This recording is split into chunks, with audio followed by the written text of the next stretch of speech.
My first life group was probably about 8 or 9 years ago. And I didn't really know what I was walking into. I just knew that a couple guys wanted to meet at a Starbucks and start opening up the word. And, it sounded like it was something I could do, wanted to do. So I'd never really been invested in that way before. I've never, I was a very Sunday morning, Wednesday night church goer. And I had this need that I really didn't know I had that was really just something to go deeper. And to have some guys just really pouring into me like, hey, how's God speaking to you in the word this week? Or a struggle in my life. I just not had it before, and it really caught me off guard. I think it really just sent me into this place of growth that I had not moved for and knew was possible. And it was more just seeking God for it through his word and being vulnerable with some guys with some struggles that, you kind of keep to yourself. And so like when that happened, I felt like it really elevated my spiritual walk into new places. I didn't even know that this type of form of discipleship existed. And I grew up in church all my life, right? I went to church every Sunday. I went to Awanas. I went to all these things, right?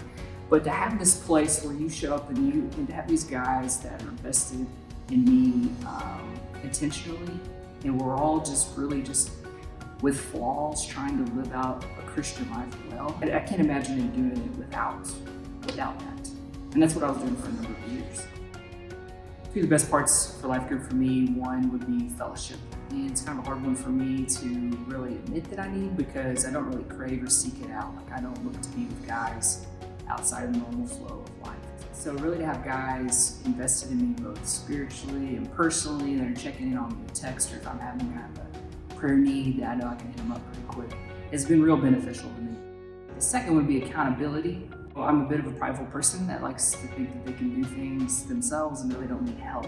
And for that to blend over into like my spiritual walk can be detrimental. And so for me to have some guys that are checking in on how I'm reading the word, I'm praying for other people, some sin struggle in my life has been really good. And accountability is kind of a scary word. And so for me, it's not so much that if I don't read my Bible or something that the guys, when I show up and talk to them about, they're gonna ridicule me or give me lashes or anything like that. It's more so that I ask myself, okay, so why are these guys really concerned about me reading the Bible? It's like, because Jesus Christ died for my sins and it calls me into a relationship with obedience to him, and it's good. So like the life group is really a mechanism that points me back to that truth over and over. So for people who may be considering a life group, you may think, well, okay, this is something trendy that the church is trying to be relevant. I really don't want to spend time holding hands, starting sentences with I feel.